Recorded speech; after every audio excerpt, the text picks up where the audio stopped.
आज जो हम फाइनेंशियल एसेट की बात करने वाले हैं that is the public provident fund.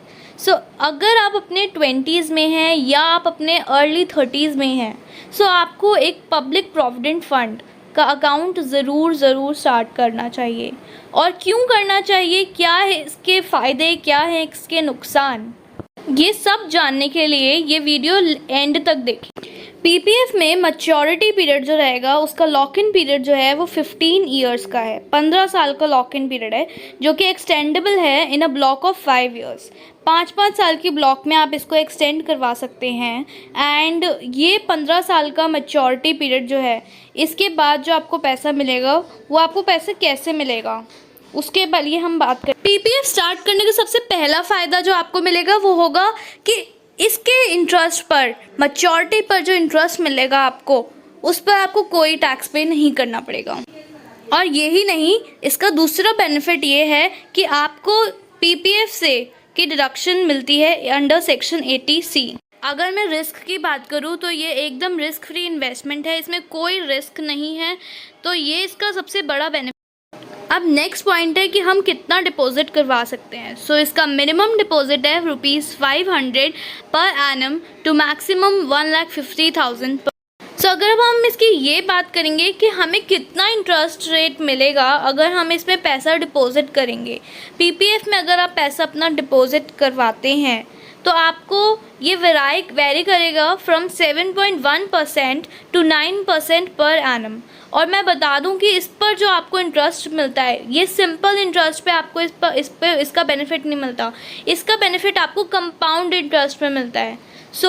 अगर मैं इसकी बात करूं तो अगर आप पीपीएफ करवाते हैं तो आपको कभी दुखी नहीं होना पड़ेगा कि आपने अपना पैसा अपना ब्लॉक कर दिया एक यूज़फुल फाइनेंशियल एसेट में। अब मैं आपको दिखाना चाहूँगी कि आप अपना कैलकुलेट कैसे कर सकते हैं आपका इंटरेस्ट पीपीएफ में जो आपको मिलने वाला है। इसके लिए जो मैं यूज़ कर रही हूँ that is a financial calculator, and ये आप अपना प्ले स्टोर से डाउनलोड कर सकते हैं और यूज़ कर सकते हैं। आपको इसे कैसे यूज़ करना है ये मैं आपको बता दूँ। मैं फाइनेंशियल कैलकुलेटर का यूज़ करके आपको बताना चाहूँगी कि पीपीएफ से आपके क्या फ़ायदे होंगे, कितना आपको फ़ायदा होगा अगर आप पीपीएफ को चूज़ करते हैं एक्सेप्ट अगर आप टाइम डिपॉजिट्स को छोड़कर। लेट अस से कि आप मिनिमम डिपॉजिट 500 पर मंथ करवाते हैं for a period of 15 years, और जो इंटरेस्ट रेट रहेगा दैट इज़ 7.1% जो कि अभी चल रहा है।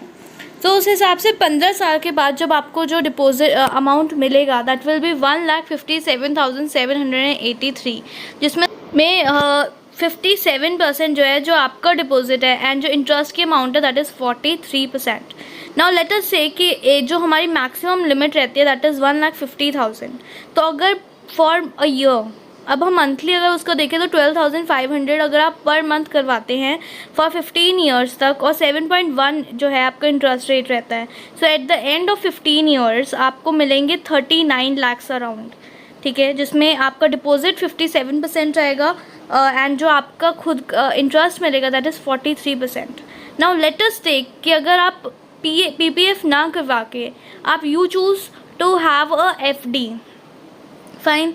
लेट अस से कि आप 500 रुपीज़ आप 12,500 रुपीज़ हर महीने डिपॉजिट कराते हैं, एंड उसका इंटरेस्ट से रेट लेट से 5.5% मान लीजिए, एंड 5 ईयर्स तक के लिए मान लीजिए, फाइन।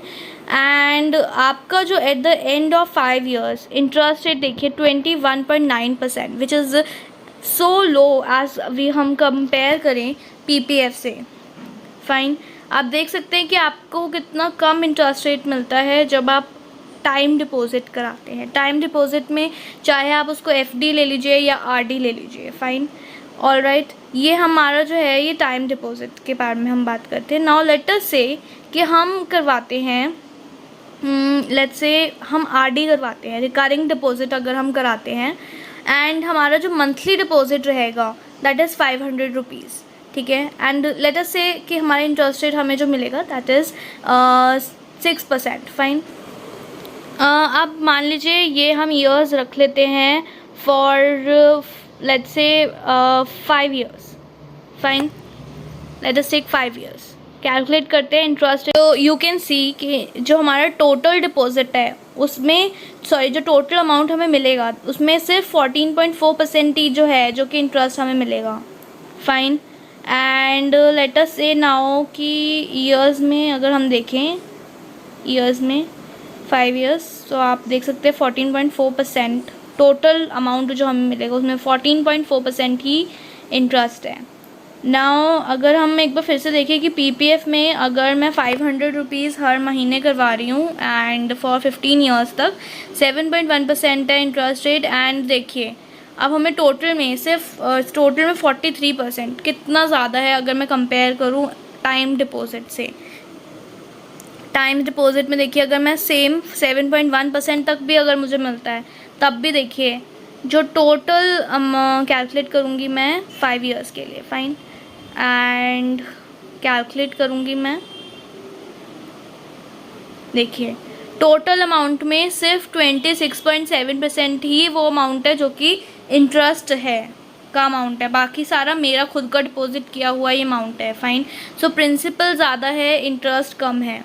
पब्लिक पीपीएफ में देखिए टोटल अमाउंट का 57% जो है वो मेरा डिपॉजिट है एंड 43% जो है वो इंटरेस्ट का अमाउंट है।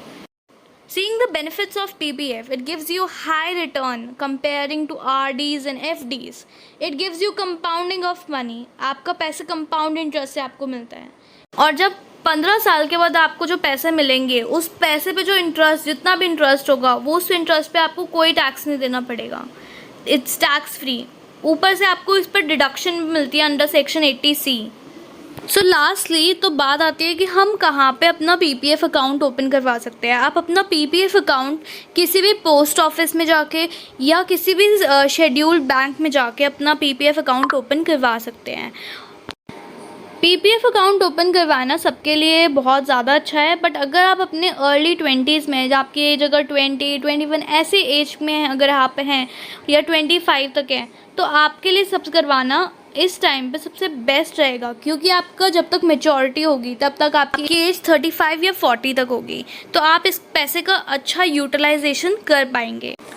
सो यहाँ पर मैं अपनी वीडियो को एंड करूँगी। अगर आपको कोई भी डाउट हो इस वीडियो के रिगार्डिंग, सो प्लीज़ आप अपना क्वेश्चन या डाउट कमेंट्स में जाके लिख सकते हैं, और ऐसी ही और फाइनेंशियल या कॉमर्स से रिलेटेड इन्फॉर्मेशन के लिए मेरे चैनल को सब्सक्राइब कर दीजिए। और अगर आपको ये वीडियो पसंद आई है तो इसको प्लीज़ लाइक और शेयर कीजिए। Thank you so much for watching my video.